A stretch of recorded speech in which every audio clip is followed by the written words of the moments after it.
Hello students, आज हम पढ़ेंगे हिस्ट्री का next chapter kingdoms, Kings and an early Republic. देखो, ये चैप्टर जो है एनसीईआरटी के अकॉर्डिंग 6 चैप्टर है, बट हमारे सिलेबस के अकॉर्डिंग ये 3rd चैप्टर है। यानी कि आपका सिलेबस जो है 30% लेस कर दिया गया है, इसलिए जो है 3rd चैप्टर में हम इसे पढ़ रहे हैं। जो शंकरन है वो बहुत जल्दी उठ जाता है। एक लड़का है और वो देखता है कि उसके ग्रैंडफादर जो हैं वो बहुत जल्दी से उठ करके तैयार होकर के वोट देने के लिए जाते हैं।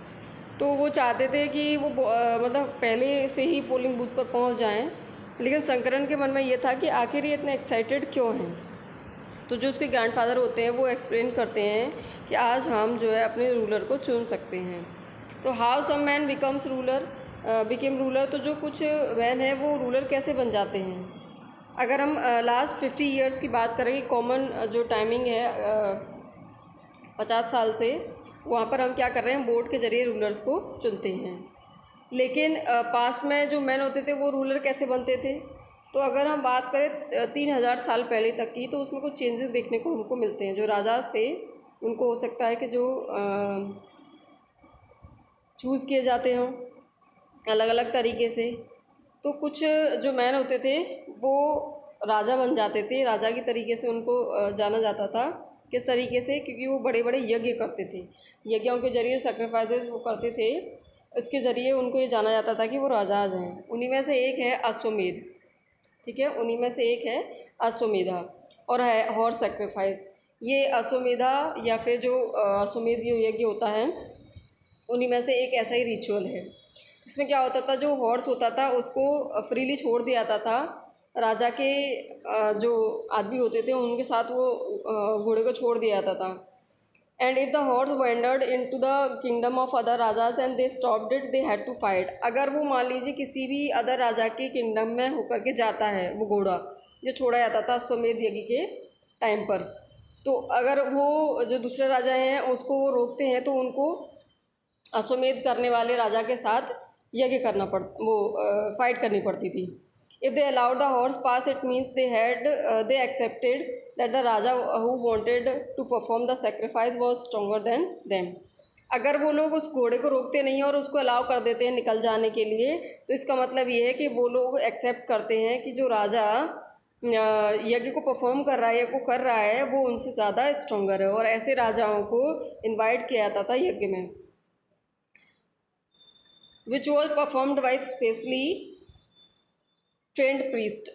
वो जो सेक्रीफाइस होता था, जो यज्ञ होता था, वो ट्रेंड प्रीस्ट के द्वारा किया जाता था और उन लोगों को फिर गिफ्ट दिया जाता था। The raja who organise the sacrifice was recognised as being very powerful and all those who came brought gift for him. जो राजा होता था, जो यज्ञ करता था राजा, वो बहुत ज़्यादा पावरफुल माना जाता था, बहुत ज़्यादा पावरफुल माना जाता था। और जो भी लोग वहाँ पर आते थे वो उसके लिए गिफ्ट लेकर के आते थे। The Raja was a central figure in this ritual. जो राजा होता था वो सेंट्रल फिगर होता था इस रिचुअल में। उसके लिए एक स्पेशल सीट होती थी, या तो सिंहासन होता था या फिर जो टाइगर की स्किन होती थी उसके ऊपर वो बैठता था।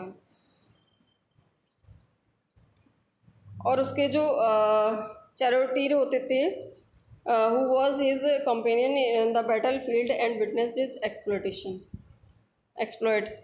जो भी उसका जो मतलब सारथी होता था, वो उसका एक कंपेनियन भी होता था, और बैटल फील्ड में जो भी होता था उसको वो एक तरीके से उसका विटनेस्ड होता था और उसको वो बताता था, सारी चीज़ों को एक्सप्लेन करता था।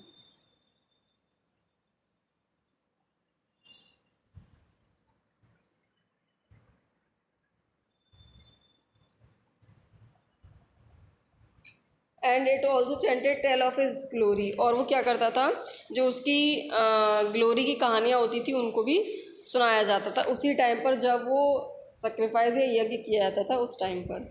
His relatives specially his wives and sons had to perform a variety of minor rituals. उसके जो रिलेटिव्स होते थे, स्पेशली उसकी वाइफ और उसका बेटा जो होते थे, उनको भी कुछ माइनर रिचुअल्स को परफॉर्म करना पड़ता था।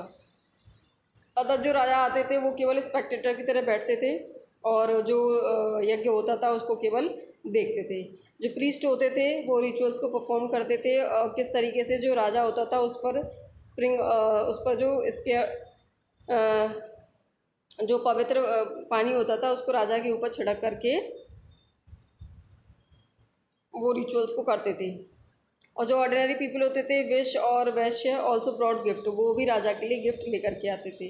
However some people such as those who were regarded as a shudras the priest by the priest were excluded from the many rituals. कुछ ऐसे लोग होते थे जिनको मतलब शूद्र बोला जाता था। प्रीस्ट के जरिए, अगर प्रीस्ट उनको शूद्र कहते हैं कुछ लोगों को, तो फिर उन लोगों को क्या होता था, जो रिचुअल्स होते थे, कई रिचुअल्स ऐसे होते थे जिनमें उनको बैठने नहीं दिया जाता था। Janapadas the raja who perform these big sacrifice were recognised as being rajas of janapada rather than janas. जो राजाज परफॉर्म करते थे बड़े बड़े सेक्रीफाइस, वो अब जनपद के राजा हो गए थे। जन जो होते थे उनके अपेक्षा वो किसके राजा हो गए थे, जनपद के राजा हो गए थे। The word janapada literally mean the land where the jana set its foot and settle down. इसका मतलब क्या है जनपद का, कि जो जन है वहाँ पर, जो जन है जहाँ पर सेटल डाउन हो जाते हैं, उसी जगह को जनपद बोला जाता है। Archaeologist have excavated a number of settlement in these janapada such as, देखो आर्कियोलॉजिस्ट ने भी जो है कुछ खुदाई की है, उसमें ये जनपदास के बारे में पता चला है। जैसे कि Purana Qila in Delhi, Hastinapur near Meerut and Atranji Khera near Etah, Uttar Pradesh. They found the people lived in huts and kept cattle as well as other animals. यहाँ पर वो देखते हैं ये जो पुराना किला है, हस्तिनापुर है और अतरंजी खेड़ा है, ये क्या है, ये सारी चीज़ें, ये जो जगह हैं वो खुदाई में मिली हैं। जो आर्कियोलॉजिस्ट होते हैं उन लोगों को यहाँ पर ये मिला है कि जो लोग हैं वो झोंपड़ी में रहते थे, उसके अलावा वो कैटल्स को भी और अदर एनिमल्स को रेयर करते थे, और इसके साथ साथ वो क्या करते थे, क्रॉप्स को भी ग्रो करते थे, जैसे राइस है, wheat, barley, pulses, sugar cane, sesame, mustard, इन सारी क्रॉप्स को वो उगाते थे। They made earthen pots, some of these were green colour. कुछ जो है पॉट्स बनाते थे, इनमें से कुछ पॉट्स जो है ग्रे कलर के हैं और कुछ रेड कलर के हैं। वन स्पेशल टाइप जो पोट्री सबसे ज़्यादा मिली है यहाँ पर इस साइड पर, वो पेंटेड ग्रे वेयर के नाम से जाना जाता है। उनको किस नाम से जाना जाता है, पेंटेड ग्रे वेयर के नाम से। As is obvious from the name, these grey pots had painted designs, usually simple lines and geometrical patterns. अगर हम नाम से ही समझें तो जो ये पेंटेड डिज़ाइंस हैं वो यूजुअली या तो सिंपल लाइंस के इन पर बनी हुई हैं या फिर ज्योमेट्रिकल पैटर्न इन पर डिज़ाइन में बने हुए हैं। Mahajanapadas, about 2500 years ago some Janapadas became more important than others and were known as mahajanapadas. कुछ जो महाजनपदास थे वो 2500 साल पहले 2500 साल पहले जो जनपदास थे वो क्या बन गए, बहुत ज़्यादा इंपॉर्टेंट बन गए, जिसकी वजह से वो महाजनपदास के नाम से जाने जाने लगे। Most of mahajanapadas has a capital city. ज़्यादातर वो जो महाजनपद होते थे उनके पास कैपिटल सिटी होती थी, और ज़्यादातर वो मतलब जो उनका जो जनपद वाला एरिया होता था उसको फोर्टिफाइड कर लेते थे, किलेबंदी कर देते थे। इसका मतलब था कि बड़ी बड़ी दीवारें जो वुड की या ब्रिक्स की या फिर स्टोन की बनाई जाती थी उसके चारों तरफ। देखो यहाँ पर कि जैसे उज्जैन है और आपका ये हस्तिनापुर है, ये बज्जी है, इसकी राजधानी है वैशाली, मगध है। तो इस तरीके से कई जनपद और महाजनपद और सिटीज़ यहाँ पर मैप में आप लोग देख सकते हैं। फोर्ट्स जो किले होते थे वो किस लिए बनाए जाते थे, कि लोगों को डर रहता था कि कहीं दूसरी तरफ के जो राजा हैं उनकी तरफ से अटैक ना हो जाए, इस वजह से उनको बनाया जाता था, और दूसरा प्रोटेक्शन भी मिलता था। And it also likely that some rulers wanted to show how rich and powerful they were by building really large, tall and impressive walls around their cities. और कुछ लोग क्या करते थे, कुछ रूलर्स ऐसे होते थे कि अपनी जो रिचनेस है या फिर अपना जो पावरफुलनेस है उसको दिखाते थे कि हम कितने पावरफुल और रिच हैं इस चीज़ को करके, यानी कि जो लार्ज और टॉल और इम्प्रेसिव जो वॉल्स होती थी उसको सिटीज़ के चारों तरफ बना करके अपने आप को दिखाते थे कि हम कितने रिच और पावरफुल हैं। Also in this way the land and the people living inside the fortified area could be control more easily by king. और इसके अलावा ये था कि लैंड जहाँ पर जो लोग रह रहे हैं उनको अगर फोर्टिफाइड कर दिया जाता, यानी चारों तरफ उसकी किलेबंदी कर दी जाती थी, तो लोगों को इजीली राजा कंट्रोल कर सकता था। Building such as use walls require a great deal of planning, यानी कि जो बड़ी बड़ी वॉल्स होती थी उनको बनाने के लिए पहले से बहुत बड़ी प्लानिंग करनी पड़ती थी। लाखों की संख्या में ईंटें या स्टोन लाने पड़ते थे, उनको प्रिपेयर किया जाता था, और हज़ारों मैन एंड वीमेन और उनके बच्चे जो हैं इस काम के लिए लगाए जाते थे। Taxes as the ruler of Mahajanapadas were building use forts maintaining big army they needed more resources. देखो, जब रूलर्स महाजनपद के जो रूलर्स थे वो बड़ी बड़ी बिल्डिंग्स बना रहे थे, फोर्ट्स बना रहे थे, और मतलब बड़ी बड़ी आर्मीज़ को रख रहे थे, तो उनको बहुत ज़्यादा रिसोर्सेज की ज़रूरत थी। And they needed official to collect these, और इसको कलेक्ट करने के लिए उनको जो रिसोर्सेज थी उनको कलेक्ट करने के लिए ऑफिशियल्स की भी उनको ज़रूरत थी। So instead of depending on occasional gift brought by people as the in the case of the raja of the janapadas, they started collecting regular taxes. तो जो ओकेजनल गिफ्ट आते थे राजा के पास लोगों के द्वारा, जो लोग लेकर के आते थे गिफ्ट, उस पर डिपेंड न रह करके राजा ने जो क्या करना शुरू कर दिया, रेगुलर जो टैक्स था उसको कलेक्ट करना शुरू कर दिया। जैसे कि अगर हम देखें यहाँ पर टैक्सेस, तो क्रॉप्स के ऊपर टैक्स लगाया गया था कि जो फार्मर्स होते थे उनकी जो प्रोडक्शन होता था उसका 1/6 पार्ट जो है कर के रूप में राजा को देना पड़ता था, और इस टैक्स को भाग या शेयर बोलते थे। क्राफ्ट पर्सन पर भी जो है टैक्सेस लगे हुए थे, जैसे कि वेवर्स और स्मिथ होते थे, उनको भी टैक्स देना पड़ता था। और टैक्स के रूप में क्या करना पड़ता था कि राजा के पास हर महीने एक दिन, पूरे दिन, यानी एक पूरे दिन राजा के पास जा कर के उसका काम करना पड़ता था। उसके अलावा हर्डर्स थे, उन पर भी टैक्स लगा हुआ था। उन लोगों के एनिमल और एनिमल के जो प्रोड्यूस थे, यानी कि जो क्या है तो मिल्क है या और भी चीज़ें हैं, वो सब लेकर के जाना पड़ता था टैक्स के रूप में। और नेक्स्ट टैक्स था कि जो सामान बाहर से लाया जाता था या फिर ख़रीदा जाता था या कहें तो बेचा जाता था, मतलब जो भी ट्रेड होता था उसके ऊपर भी टैक्स लगा हुआ था। इसके अलावा हंटर और गैदरर्स पर भी लगा हुआ था। उन लोगों को फॉरेस्ट से जो भी प्रोड्यूस मिलते थे, जो भी प्रोडक्ट उनको फॉरेस्ट से मिलते थे, वो राजा के लिए वहाँ से लेकर के आते थे और टैक्स के रूप में उसे देते थे।